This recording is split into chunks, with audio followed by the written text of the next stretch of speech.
Chapter 7. The Invisible Truth About Draco. Christmas at Hogwarts felt like someone had taken all of Harry's old daydreams about proper holidays and poured them into real life. Snow drifted down over the castle, soft and quiet. Icicles hung from the towers like glass teeth. The great hall glittered with 12 enormous Christmas trees hung with sparkling baubles and real twinkling fairies. There were shouting crackers, enchanted snowballs that never melted indoors, and no Dursleys. Most of the students had gone home. Harry had stayed. So had Ron. Hermione had gone to her parents, promising to write and stuffing a stack of extra homework into both boys' hands. Tom sprawled in front of the fire in the Gryffindor common room with all the smug comfort of a cat who finally had what he'd always wanted: soft chairs, warm stone, and humans who didn't yell whenever he breathed. Jerry spent his days alternating between snowball heists and raiding the Christmas sweets. It was peaceful. Then Christmas morning came. Harry woke up to Ron's shout of, "Harry, wake up! We've got presents!" Presents, plural. Harry sat bolt upright, so fast Tom, who'd been curled in the crook of his knees, flew off the bed and landed on Ron's, claws sunk into the blankets. Ron yelped. Jerry, who'd been snoring on Harry's pillow with a mince pie crumb for a blanket, tumbled into Harry's lap. "Presents?" Harry repeated, dazed.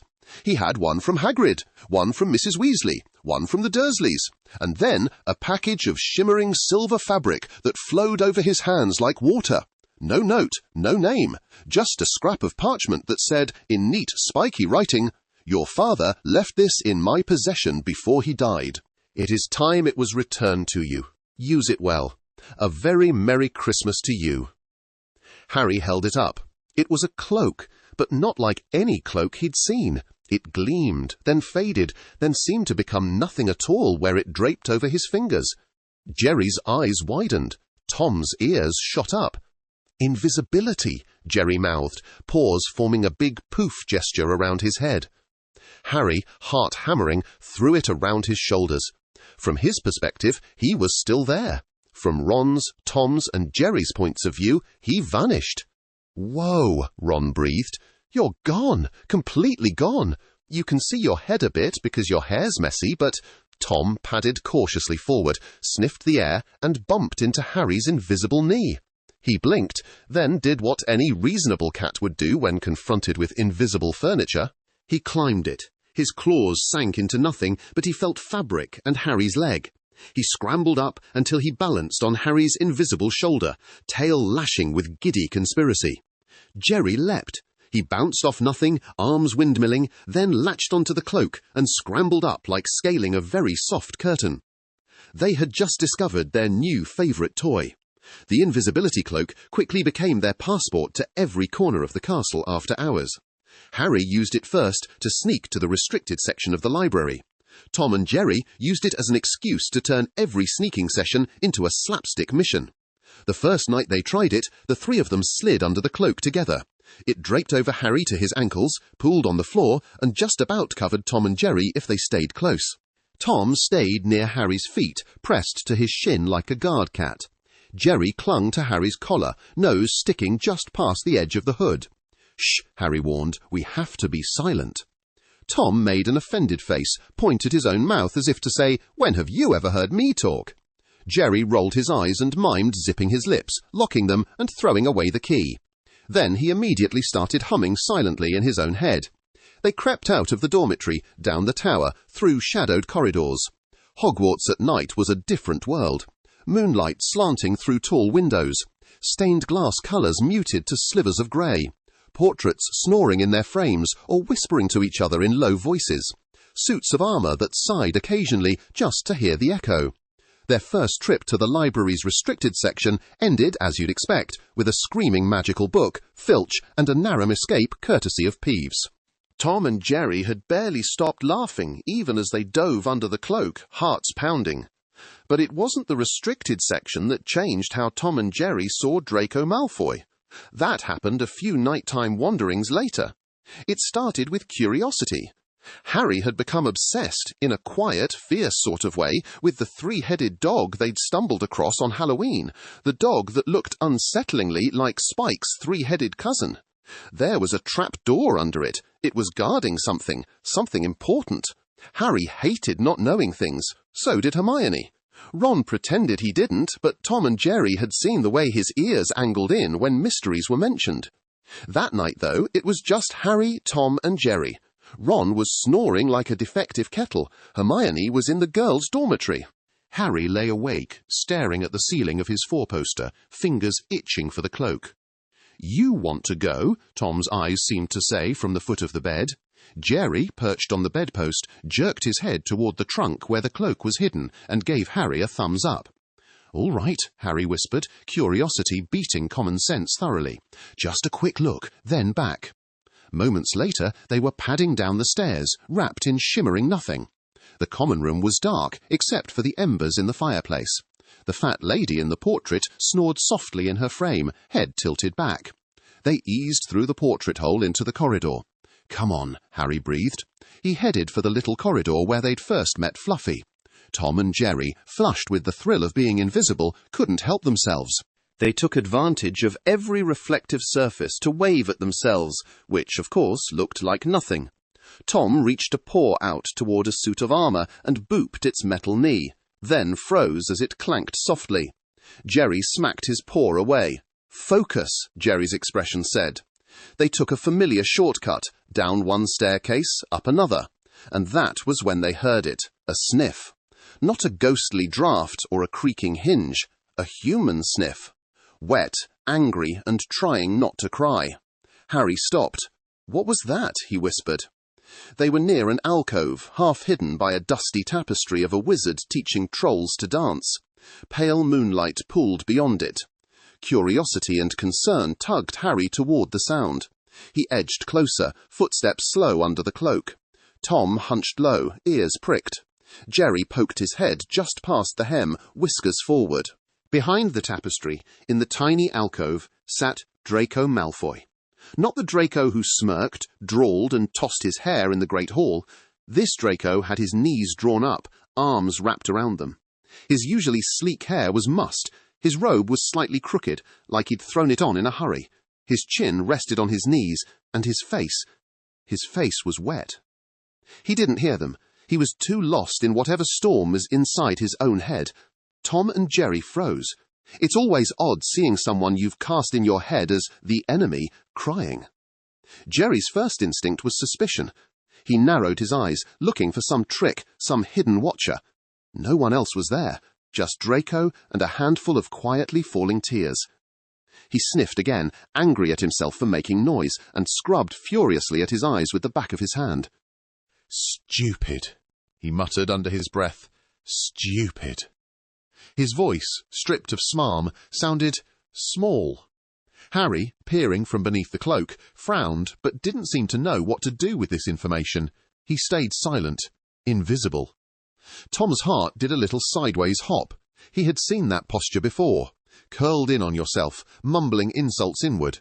He'd seen it on Harry, on nights when the cupboard felt particularly narrow and the Dursleys particularly large. Maybe that was why his tail lowered, his fur smoothing. Jerry crept closer under the dangling edge of the cloak until he was only a couple of feet away. He studied Draco's face like it was a puzzle. Draco muttered, "He doesn't even listen.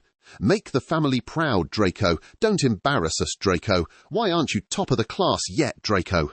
His voice turned mocking on the last sentence, a pitch-perfect imitation of a cold drawl they'd never heard but could easily imagine. He sniffed again.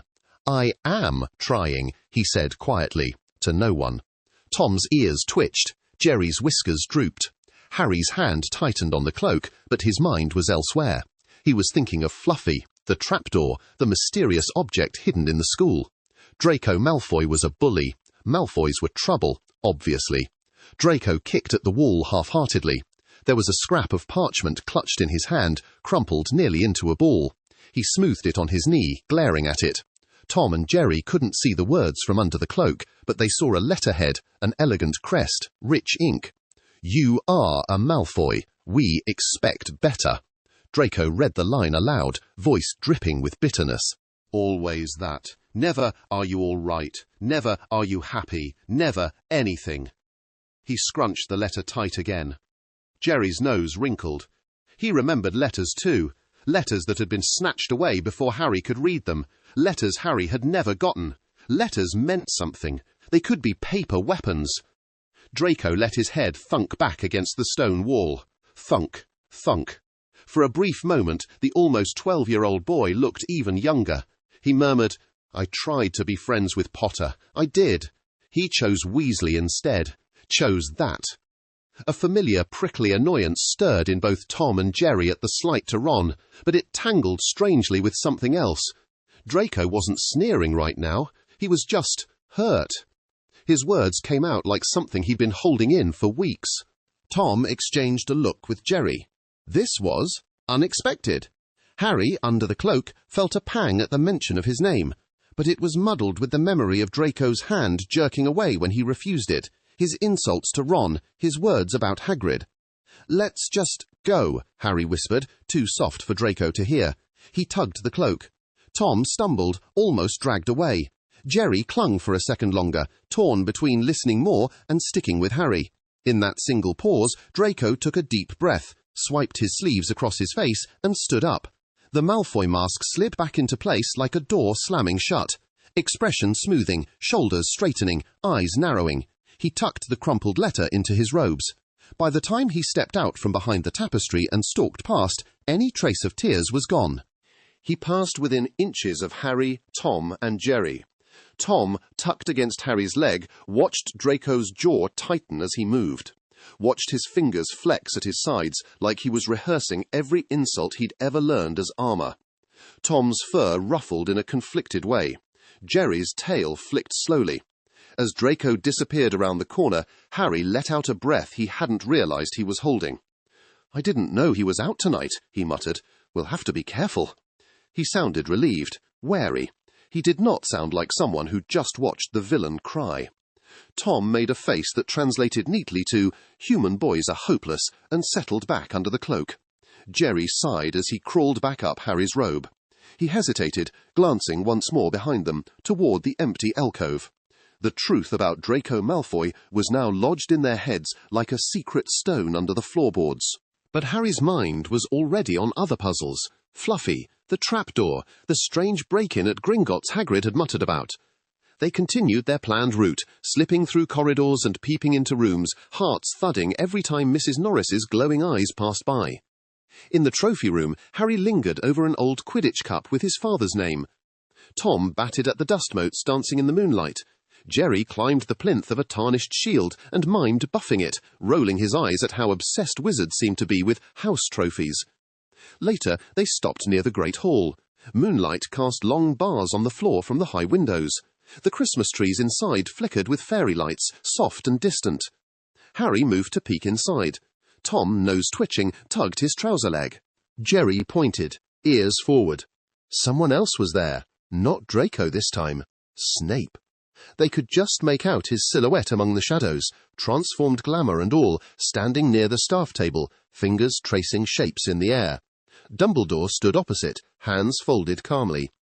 "Three-headed dog, Albus," Snape was saying, voice low and velvety. "You can't possibly mean to leave it there without additional protections." "It is exceedingly well protected," Dumbledore replied mildly, "between Fluffy, the enchantments, and the very nature of the stone." Tom's ears pricked at the name. Stone. Jerry's whiskers went stiff. Harry pressed in, cloak rustling against stone as he strained to listen.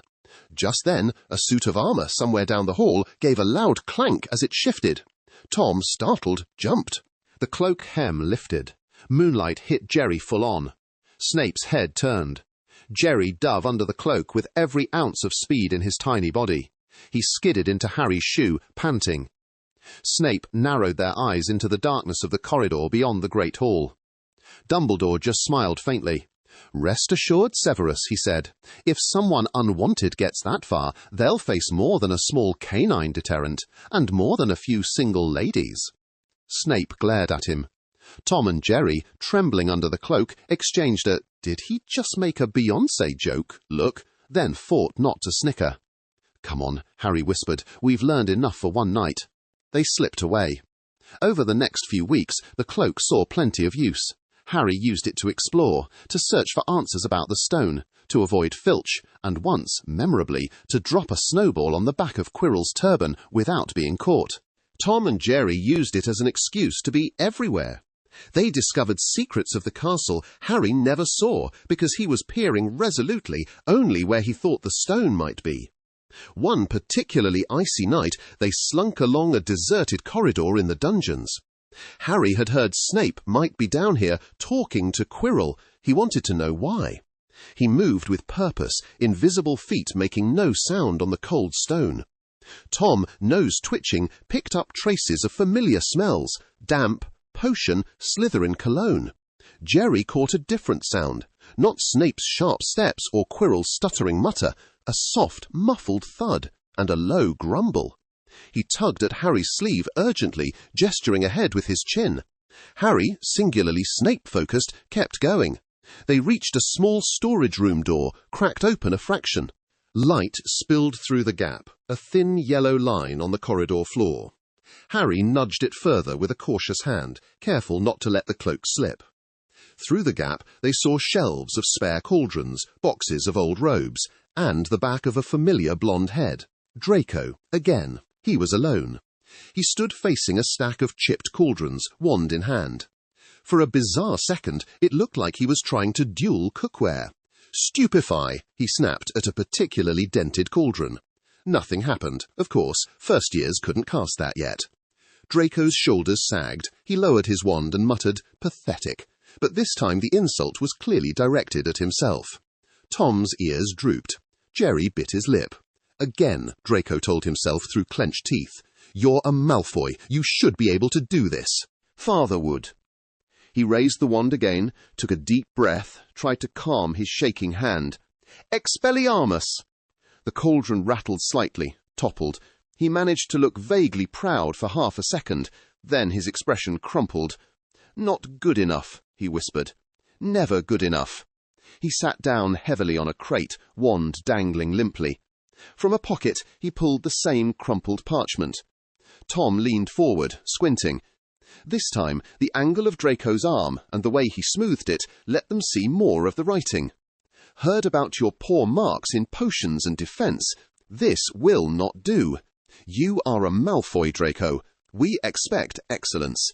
If you insist on wasting time posturing with muds and embarrassing yourself, do not blame us when the Dark Lord returns and finds you wanting." Draco's mouth set in a hard line. "I'm trying," he hissed at the paper. "I am."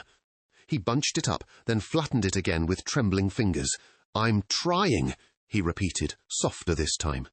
Harry, beside Tom and Jerry under the cloak, had gone very still. But his mind, weighted down by Dark Lord, Stone, and years of hating that particular surname, jumped to one firm conclusion. "Malfoy's up to something," he whispered. "He must know about the stone."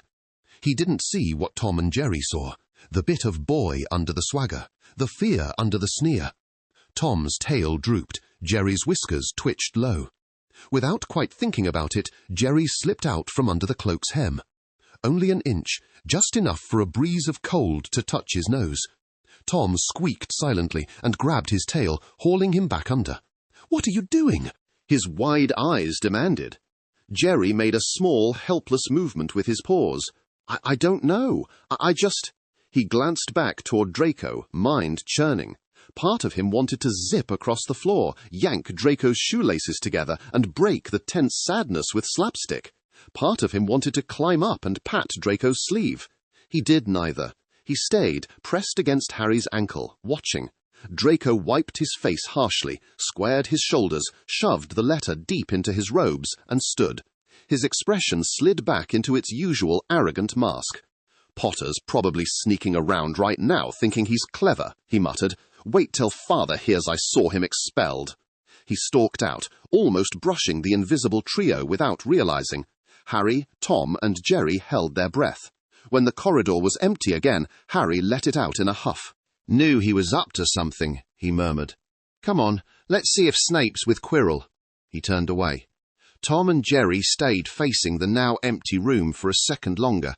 Jerry's shoulders sagged. He drew a small, invisible picture in the air with one finger.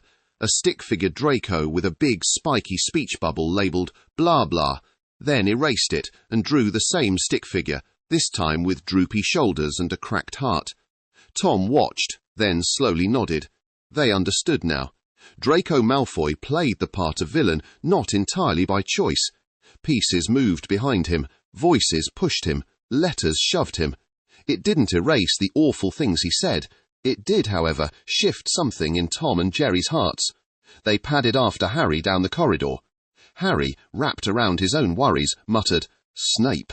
Malfoy. Stone. We've got to figure it out." Tom's ears flicked. He looked up at Harry's invisible outline, where the cloak dipped and rippled at his movements. "We also," Tom's eyes seemed to say, "have to figure him out. Not Harry. The other boy Harry would not see clearly. Yet." Jerry, thoughtful and quiet, patted Tom's paw. "Operation Malfoy Friendship," he wrote in his mind, underlining it twice, not yet knowing the name would stick. But that would come later. For now, they slipped through the dark, chasing hints of adult plots and immortal stones, while a different, smaller truth about a lonely boy in a big, cold house tucked itself into their paws and stayed. Hogwarts was full of magic that could turn hats sentient and professors into pop divas. But there was also this quieter kind of magic. The kind where two tiny pranksters, hiding under an invisible cloak, saw the crack in a mask and decided, without a single word, that maybe, just maybe, the villain of the story didn't have to stay that way forever.